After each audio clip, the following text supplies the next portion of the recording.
Assalamualaikum warahmatullahi wabarakatuh. Salam olahraga jaya. Alhamdulillah, jumpa lagi di podcast Olahraga dan Kamu, sebuah podcast yang dipersembahkan oleh Lembaga Pengembangan Olahraga Pimpinan Pusat Muhammadiyah bekerja sama dengan TVMU Stasiun Yogyakarta. Pemirsa yang berbahagia, salah satu cabang olahraga yang cukup populer terutama di kalangan anak muda Gen Z itu adalah olahraga futsal. Karena futsal ini tidak membutuhkan lapangan yang terlalu luas dan juga umumnya dimainkan secara indoor, jadi tidak terpengaruh oleh cuaca.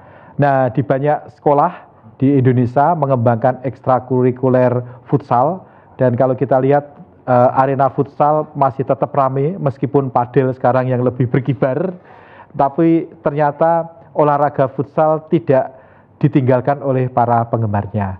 Nah, di kesempatan kali ini kita akan membincang tentang bagaimana olahraga futsal ini bisa mengajak kita, bisa merayu kita untuk bergerak secara dinamis.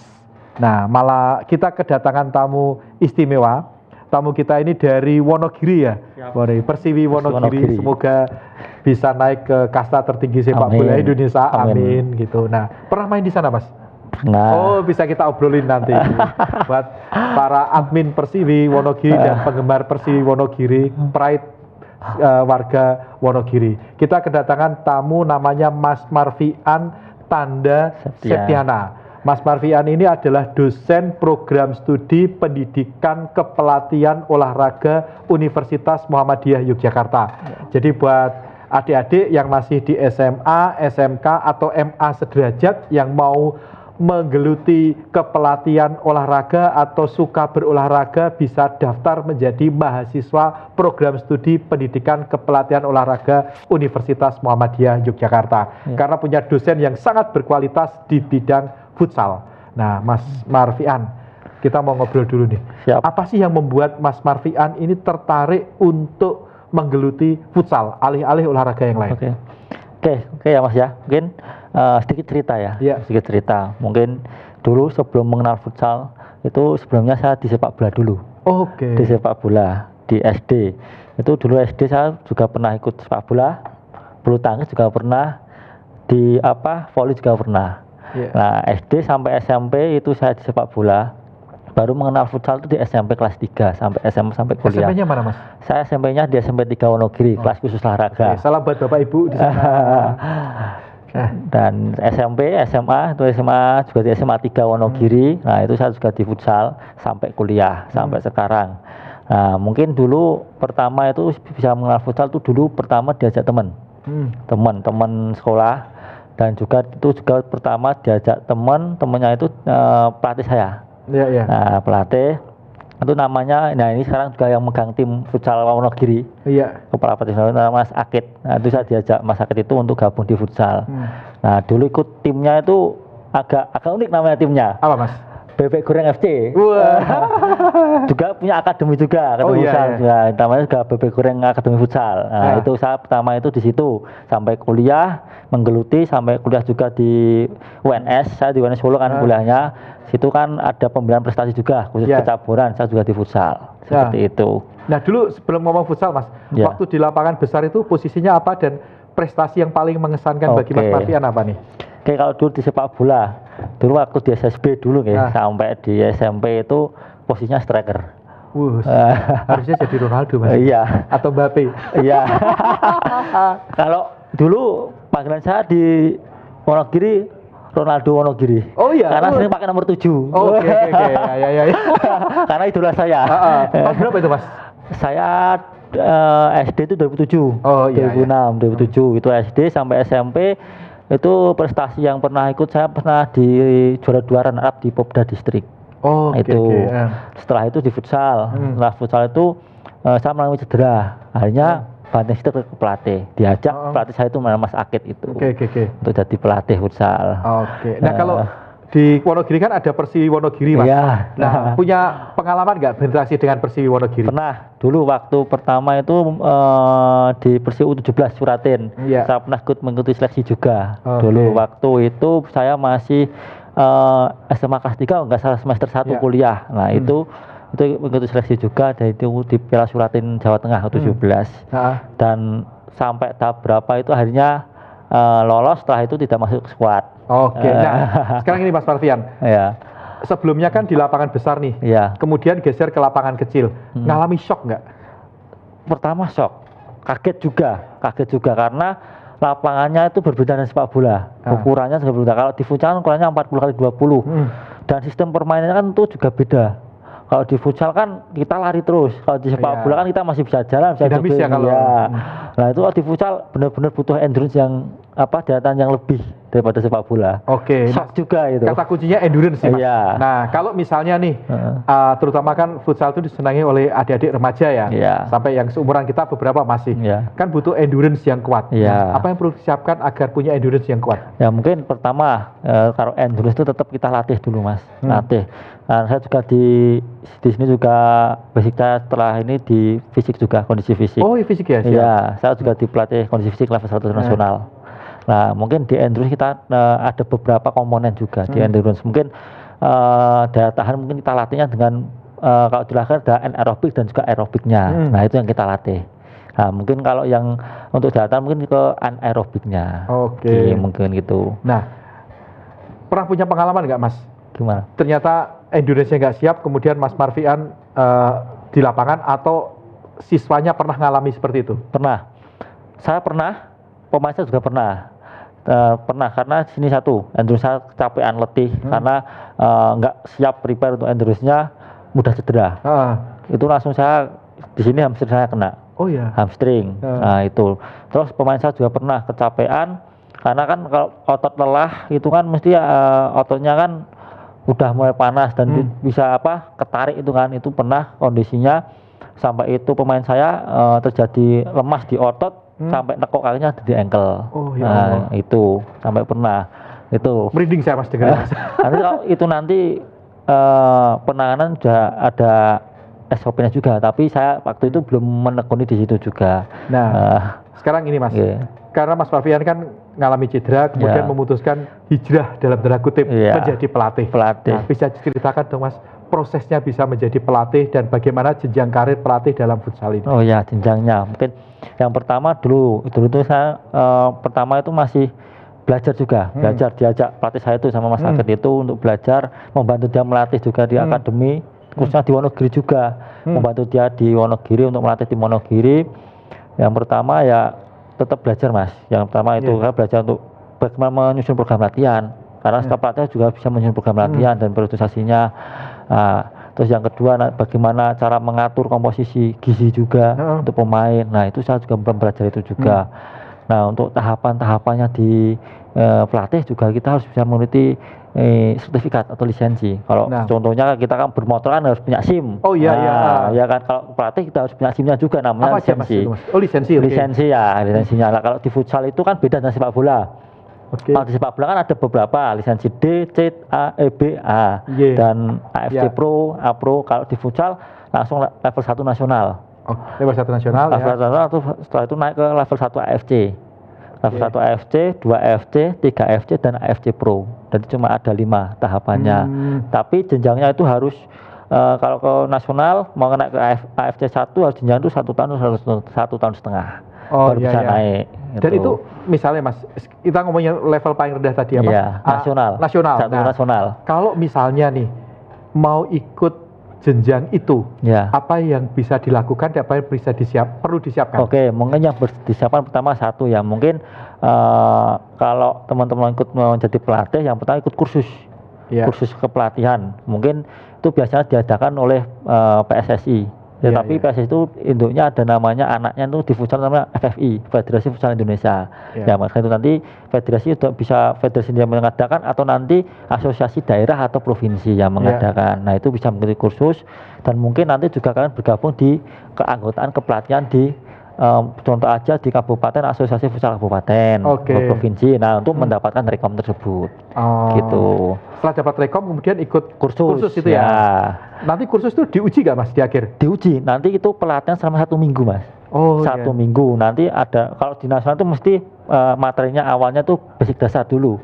Basic dasar tentang mungkin pengenalan futsal yang lain-lain, basic dasar seperti itu. Nanti dia diuji juga, ada tes bikin program latihannya. Mungkin kan kita megang di akademi, nah itu mungkin latihan program latihan di kelompok umurnya U15, 17 misal, nah itu kita bikin programnya.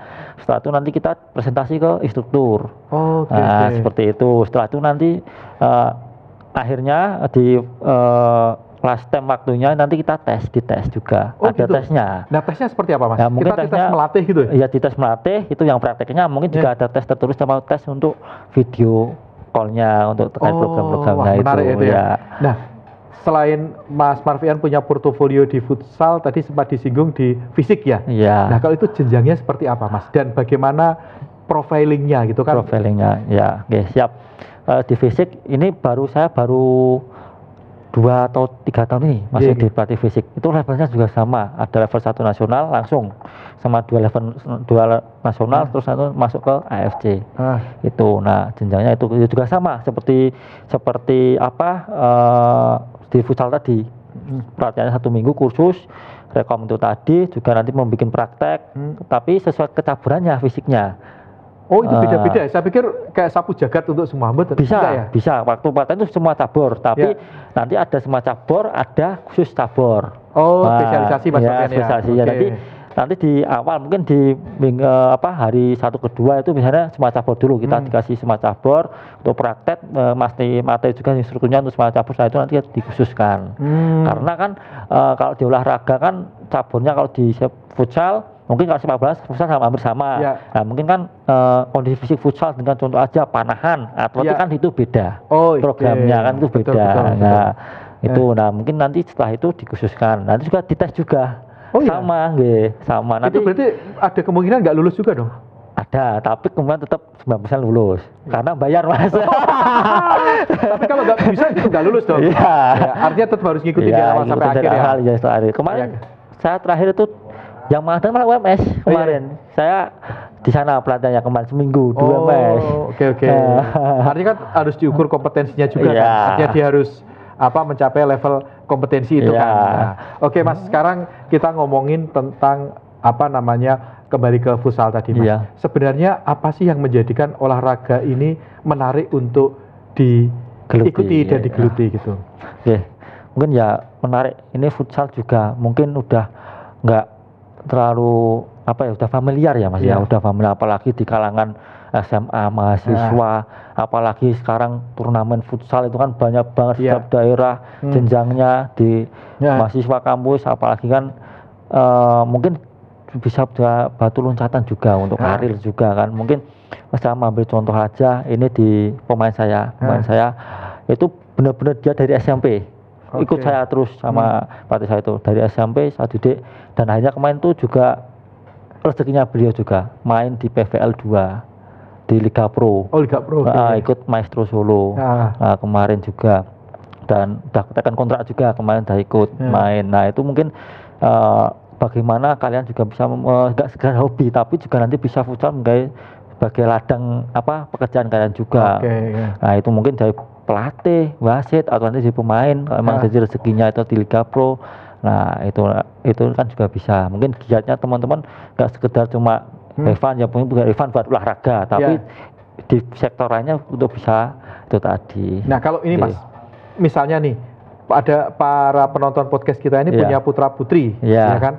Beliau ingin putra putrinya ini menekuni futsal sebagai pemain, baik sebagai hobi maupun sebagai prestasi. Di usia berapa sebaiknya untuk terjun ke futsal?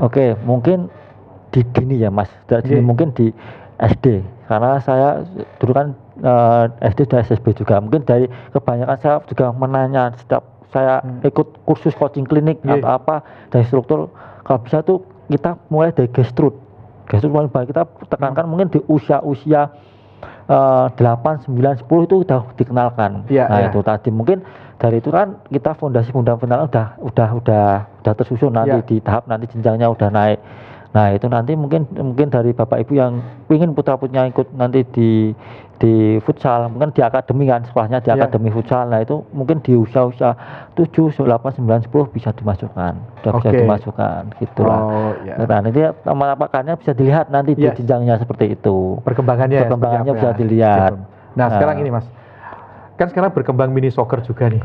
Nah, sebenarnya apa sih yang membedakan futsal, kemudian mini soccer dan sepak bola lapangan besar? Oke. Itu sebenarnya seperti keluarga sih Mas. Keluarga nggih. Sepupu. Kalau sepak bola itu induknya, orang tuanya, futsal itu anaknya, mini soccer itu kayak seperti ponakan. Itu hampir sama sih, hampir sama. Kalau di mini soccer ya itu hampir sama dengan futsal, cuma ukurannya juga agak lebih beda. Permainannya juga sama, tapi peraturannya juga sama. Yang membedakan cuma membedakan cuma ukuran lapangannya aja sih.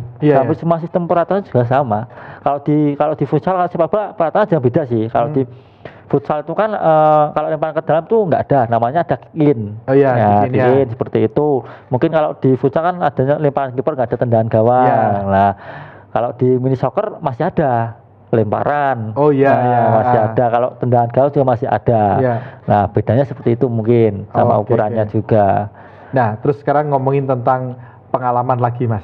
Nah, selama jadi mahasiswa, terus kemudian sebelum berhijrah menjadi pelatih ini, pengalaman yang paling berharga ketika bermain di futsal apa Mas? Mungkin pengalaman berharga. Ini benar-benar pengalaman waktu menjadi pelatih Mas. Oh, pelatih Mas? Iya, dulu waktu mahasiswa itu kan saya juga waktu mahasiswa S2 itu saya ditunjuk sebagai kepala pelatih tim futsal putri UNS di Pekan Olahraga Provinsi Jawa Tengah. Nah, itu paling berharga dan itu paling perjuangan juga, karena kalau nanti itu yang juara 1 itu mewakili Jawa Tengah untuk ke nasional Popnas. Nah, itu pengalaman berharga. Main pertama fase grup kelihatan lebih enak, mudah lolos. Sampai 8 besar semifinal enak. Sampai final tuh kok kayak beda gitu loh. Akhirnya sampai final kalah. Kalahnya lawan mana? Lawan UMP. UMP Purwokerto itu. Waktu itu mainnya di Purwokerto. Itu ada di YouTube nonton final Pomprov gitu. Nah, itu padahal kita tuh nyerang terus. Nyerang.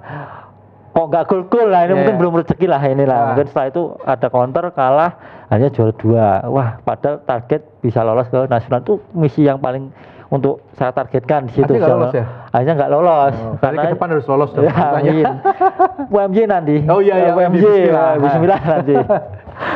Mungkin itu pengalaman yang paling benar-benar menjadi cerita, karena itu gong untuk nanti menapakkan yang lebih jenjang lebih tinggi kan. Ini kan menarik Mas.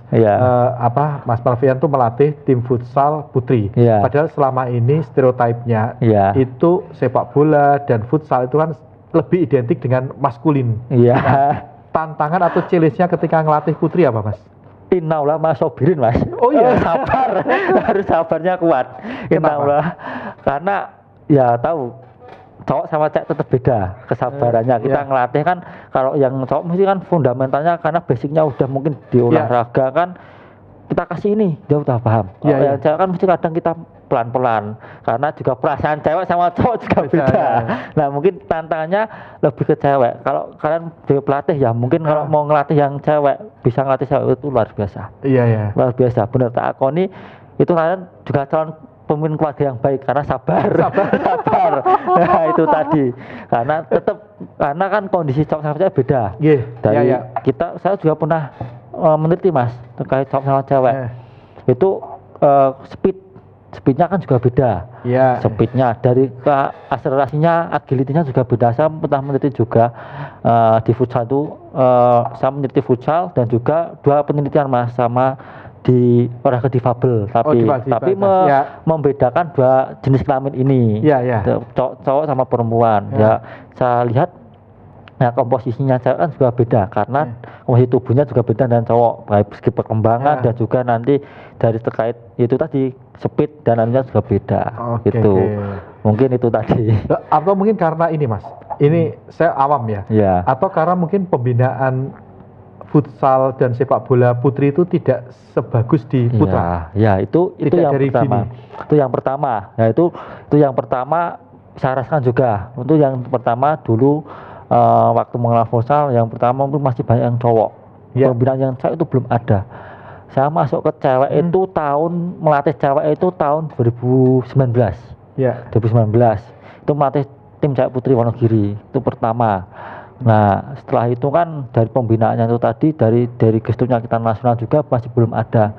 Nah tapi alhamdulillah di tahun sekarang itu udah ada perkembangannya Mas. Alhamdulillah dari federasi udah step by step udah menata, dari cowok cewek udah ditata dengan baik, apalagi ini yang cewek juga futsalnya udah mulai baik juga, udah mungkin udah lolos Asia juga, apalagi kemarin juga yang cowok sampai tembus final AFC. Betul. Nah itu kan mungkin dari itu tadi udah apa namanya tertata, apalagi ini yang direktur tekniknya kan Hector Sukto yang ini kan.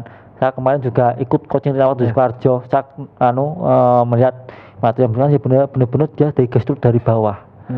Benar kalau kita membenahi sebuah pembinaan itu benar harus dari bawah. Dan futsal kita sekarang di atas sepak bola secara prestasi ini prestasinya. Sampai kemarin pun Hector Sukto kan membuat seleksi timnas U17 dan U19 sampai ke daerah. Jadi nyeleksi dulu dari daerah kabupaten. Seleksi kalau lolos kabupaten nanti ke provinsi. Provinsi langsung nanti ke nasional. Pemain saya yang di Maestro itu sampai ke provinsi. Nah itu sampai ke bawah itu ini sudah tertata dengan rapi. Mungkin sampai ke Papua kemarin Hector juga sampai ke Papua. Jadi Papua sampai ke Sabang juga. Sabang Merauke. Dari gestur benar-benar. Nah ini udah mungkin adik-adik jangan ragu juga sekarang. Kita pembinaannya udah bagus, federasinya udah bagus, apalagi prestasinya udah ada. Jadi mau terjun ke futsal, insya Allah mau jenjang karir, mau jenjang prestasi, insya Allah bisa. Yang penting telaten dan tekun, rajin gitu. Nah, Mas Marfian ini kan juga dosen nih di program studi pendidikan kepelatihan olahraga Universitas Muhammadiyah Yogyakarta. Tadi kita ngobrolin tentang futsal dan sebagainya. Bagaimana nanti futsal atau saat ini futsal itu menjadi bagian terintegrasi di kurikulum prodi PKU UMY, Mas? Oh ya, mungkin kurikulum ini juga masuk di mata kuliah juga, Mas. Nanti mungkin pengampunya juga saya masuk juga, dan mungkin ini saya juga menjajaki pelan-pelan juga sambil belajar. Mungkin saya juga ingin membantu UMY juga untuk terkait di futsalnya juga. Apalagi di UMY ini yang megang, saya tahu itu yang megang pelatihnya itu Mas Afif Tamimi. Iya, Mas Afif. Nah, itu udah mantan pemain Liga Pro itu. Nah, itu yang mungkin adik-adik jangan khawatir kalau masuk ke UMY. Kalau mau futsal pelatihnya nggak kaleng-kaleng lah. Pelatihnya nggak kaleng-kaleng. Terus kuliahnya di PKO. PKO di KO. Cocok gitu nanti. Nah, mungkin bisa lah nanti tetap kita kolaborasi juga dengan kurikulum juga. Nanti juga ada nanti terkait kepelatihan juga. Nanti kan kita di kepelatihan juga ada kepelatihan olahraga.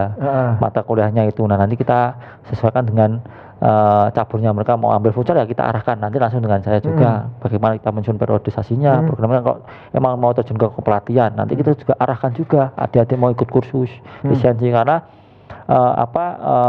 target kita itu di PKO kalau bisa lulus teman-teman mahasiswa juga bisa mendapatkan lisensi juga. Oh, menarik ya. Jadi lulus itu dapat ijazah transkrip dan sertifikat lisensi ya gitu kita arahkan juga. Nanti mungkin program-program kita juga PKO mungkin bisa mengadakan khusus juga, mungkin kita membranding seperti itu juga. Sama dengan federasi ya. Federasi mungkin nanti. Menarik tuh, Mas. Karena memberikan nilai lebih kepada adik-adik mahasiswa. Iya, benar. Nah, kalau ngomongin tentang fasilitas olahraga yang ada di UMY bagaimana, Mas? Wah, fasilitasnya ini udah baik, Mas. Ini dari saya lihat dari segi infrastruktur juga baik, lapangan futsal juga udah bagus juga. Udah bagus saya lihat. Terkait nanti infrastruktur di bola voli, tenis yang lain udah bagus juga, basket kita udah punya gedung juga, punya gedung sendiri. Oh, indoor ya? Indoor. Wah, ada yang volinya indoor juga, outdoor juga. Dua. Jadi nggak perlu ngantri ya? Nggak perlu ngantri. Lapangan sepak bola kita udah standar, rumputnya udah standar FIFA. Nah, terus ini juga Pak Rektor mau membangun kolam renang. Oh iya, Mas. Kolam renang, mini soccer sama padel. Wah, juga. Para penggemar padel jangan lupa kuliah di UMY. Terus ada juga nanti panjat tebing kan sudah ada playgroundnya juga. Betul. Itu udah, insya Allah udah fasilitas cukup lah untuk di UMY. Nanti jangan khawatir juga mau kuliah di UMY, mau mikir fasilitas aman semua, terkendali lah. Adik-adik yang masih di SMA sederajat, Bapak Ibu yang putra-putrinya di SMA sederajat atau bahkan masih SMP, ancang-ancang lah. Dirancang gitu, masa depan itu harus dirancang sejak dini. Iya, benar. Nah, seperti Mas Marfian ini dirancang sejak dini, akhirnya jadi pelatih sekaligus dosen. Gitu. Nah, sebagai penutup, Mas, karena kita selalu dibatasi oleh waktu, gitu, dan duduk lama-lama juga nggak baik. Bisa banyak gerak. Ya, harus banyak gerak gitu. Nah, kita mau saya ingin mengajukan pertanyaan untuk di sesi terakhir ini, Mas Marfian, apa harapan Anda terhadap perkembangan olahraga futsal di Indonesia dan bagaimana kampus ini bisa berkontribusi terhadap perkembangan futsal di Indonesia? Baik. Mungkin ya untuk yang pertama perkembangan futsal di Indonesia saya berharap bisa lebih lagi. Apalagi ini udah saya sampaikan tadi sudah tertata dengan baik juga dari federasinya dan juga ini dari struktur-struktur organisasi sudah baik juga dari tingkat nasional, provinsi sampai ke daerah.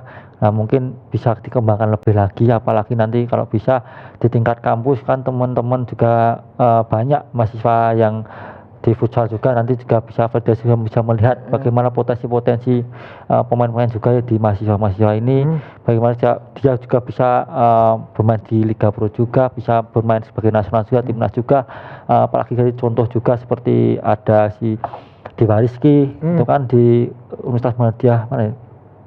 Jakarta apa mana ya, lupa itu saya. Itu udah masuk di Universitas Muhammadiyah juga, Mas. Itu pemainnya timnas Dewa Rizky Amanda. Nah itu saya lupa itu Universitas Muhammadiyah mana di Jakarta tuh Depok itu. Nah itu mungkin dari itu nanti mahasiswa jangan khawatir juga, nanti mungkin kalau bisa berharap juga federasi juga menggandeng setiap institusi juga, nggak cuma nanti dari gestur juga, itu juga pokok, tapi juga harus bisa menggandeng untuk yang institusi juga, karena bank pemain juga itu juga banyak, apalagi di kampus-kampus itu turnamen juga banyak. Nah, itu mungkin dari situlah kita bisa melihat juga potensi-potensi yang dimiliki bakat-bakat Indonesia juga, mungkin itu. Nah, terakhir Mas, sebagai penutup, berikan dong pesan kepada adik-adik yang masih di SMA atau mungkin masih SMP yang ingin mengembangkan kemampuan futsalnya sekaligus berkuliah di prodi yang cocok untuk pengembangan futsalnya. Siap. Mungkin ya teman-teman adik-adik ya, kalau emang kalian berprestasi, yang pertama kata kuncinya adalah belajar, usaha, rajin, dan jangan cepat mudah menyerah. Nah, karena yang terakhir terima doa, karena kalau kita nggak berdoa kan juga tetap apapun disamping dengan berdoa. Nah itu pokok 5 ini jangan sampai dilupakan. Kalau benar-benar kalian ingin berprestasi, jangan lupakan ini 5 dasar ini. Yang penting kalian tuh punya niat, insya Allah ada jalan lah. Apalagi kalian tuh masih muda, bisa berkarir lebih panjang, bisa menapakkan jangka masih panjang, bisa menyusun. Nah, apalagi kalau mungkin orang tua itu melihat anaknya tuh kegiatan berpositif, masih akan bentuk mendukung. Bagaimana yang penting kalian bisa mengimplementasikan diri kalian, mengembangkan bakat kalian, melihat potensi kalian. Kalau kalian bisa, pasti juga bisa. Seperti itu.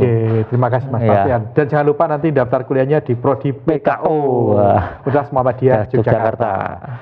Pemirsa yang berbahagia dan selalu sehat, sentosa. Apalagi sama promosi sedikit, kalau bisa sekarang di follow ya IG-nya PKO ya. IG-nya PKO.umy nanti. Biar ada tahu informasi nanti di situ, nanti informasi terkait pendaftaran, terkait PKO nanti ada di situ semua. Terima kasih Mas Marfian dan semua kru yang ada di studio TV-mu Stasiun Yogyakarta. Tepuk tangan untuk semua kru. Tanpa adanya kru di stasiun kita tidak bisa membuat podcast ini. Jadi mereka adalah pahlawan di balik kamera, bukan pahlawan.